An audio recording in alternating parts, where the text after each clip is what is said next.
An economy is not a complicated thing. It just has a lot of moving parts, but the basic is there's a transaction. And that transaction means somebody makes a purchase. They make a purchase of a good, a service, or a financial assets. That purchase can be made with money or credit. If money, when you make a purchase with money, you end the transaction. You don't owe anything. When you make it with credit, then there's a liability. You have to come up with the money because a credit, that debt, is an obligation to deliver money. So there's a basic transaction. There's spending, in other words, the total amount of money and credit spent on a good or service. And then there's the item that you're buying, a stock, a bond, a car, a bushel of wheat. There's that transaction. Demand is best measured in terms of spending. You know, I think in traditional economics, it's a mistake to measure it in terms of the quantity of goods. What is given up in a purchase is money or credit. What we go through is we go through a cycle. We go through a credit cycle. Credit can be created. It's not created through the velocity, as is commonly believed. It can be created out of thin air.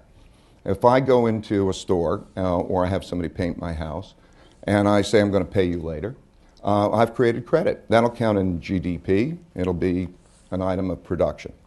So what we have is a credit cycle.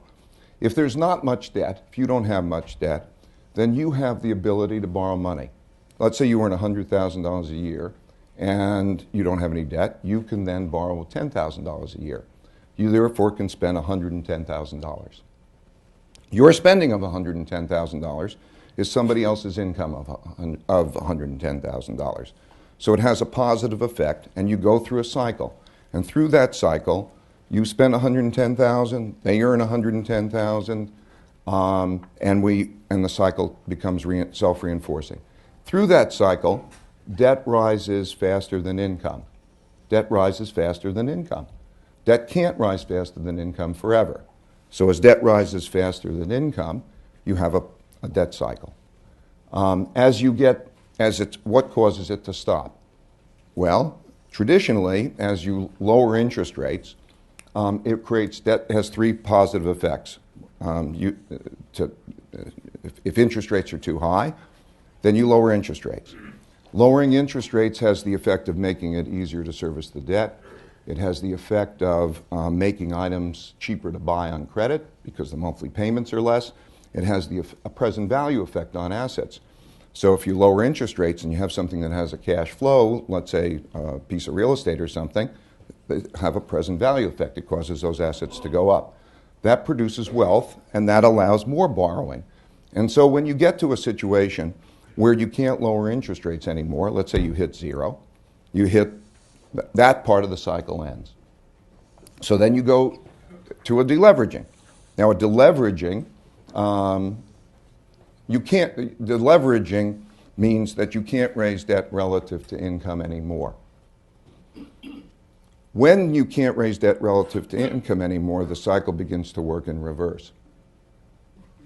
So I think that people, if they don't do a very good job of calculating incrementally what the effects are on demand. But let's say you're having debt growth at something like 10%, and you go to a 5% debt growth instead. That has a negative effect on growth. It's the marginal change from that level produces a negative effect on growth. So traditionally in deleveragings, that negative effect that happens for, let's say, Europe is a very classic case. The Spanish banking system is a very classic case, the European banking system. As banks leverage up at a certain rate, and they can't leverage up more than that rate, and they lessen the rate at which they're leveraging it up, it has the effect of beginning a deleveraging. Deleveraging means then the income, the spending, all produces sort of a negative cycle. That produces the beginning of a depression.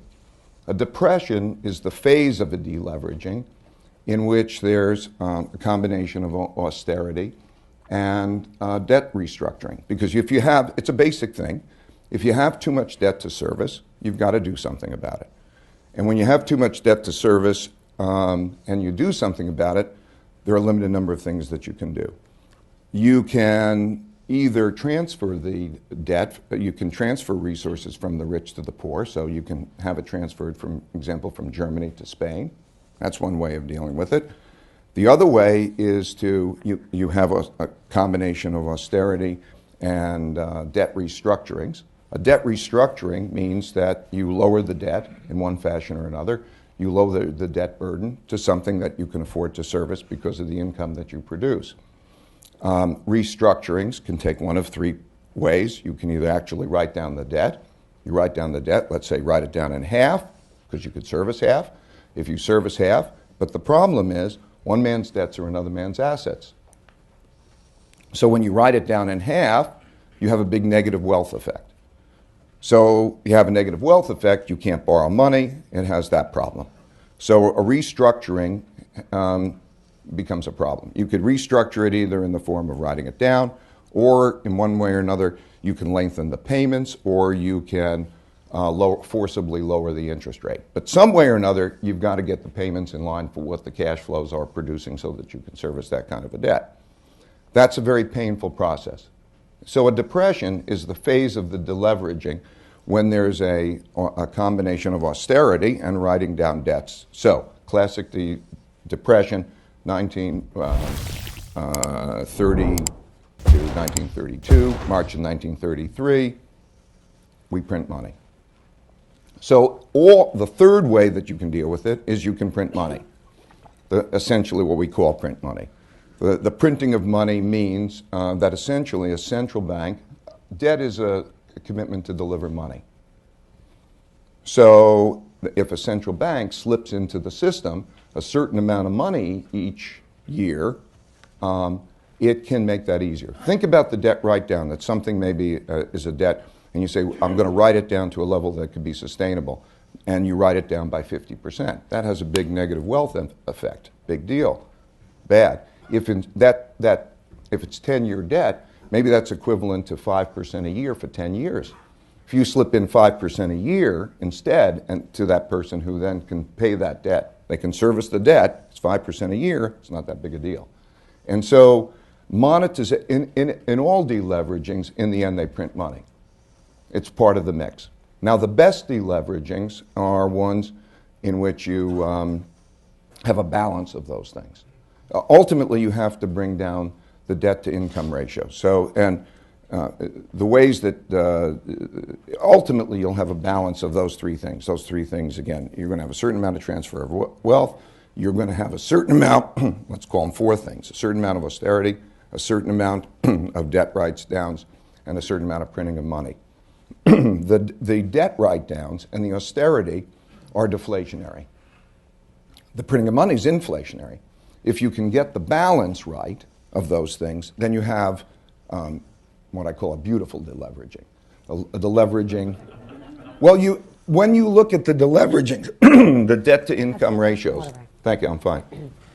If you look at the debt-to-income ratios and say, how have they come down over time? England after World War II, or the United States in the Great Depression. In all of these cases where the debt-to-income ratios came down, they came down. How did they come down?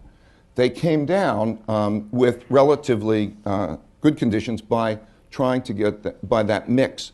There's the number one reason is that there's enough of a printing of money that the nominal growth rate in GDP has to exceed the nominal interest rate.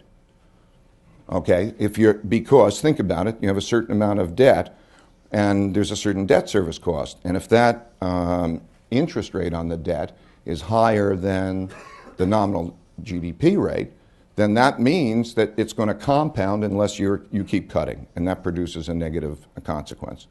So the most important thing is in these deleveragings, as the United States is now doing, is that you have enough of a printing of money to produce a nominal growth rate that's above the nominal interest rate over a period of time. I'm oversimplifying, but that's the most important single thing.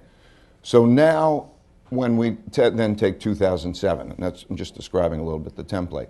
These templates have happened repeatedly. They've happened in, the IMF restructurings, you can go back and study them all. They're all deleveragings, and they're all classic cases, and they're all pretty simple. So 2007, and also in the European case, what we had was rates of debt growth that were unsustainable rates of debt growth. the mistake of monetary policy, I think the most common mistake of monetary policy is that it's targeting inflation and growth. And while inflation and growth are important, it really what it does is it produces debt. And what it has to pay attention to is debt growth relative to income growth, debt growth relative to sustainability. And so what happens is lots of times you have a lot of debt growth that goes into the purchase of financial assets. And that's a classic bubble. That's a riskier situation than inflation. So you take 2007 or such periods, and you see that there's a lot of debt growth which is accumulating for the purchase of financial assets, and then you look at the financial assets and you say, they will not be able to service that debt. And so that produces a bubble. That's what produced the 1929 bubble. That's what produced in Japan the 1989 bubble, 1990 bubble. That's what produced the 2007 bubble.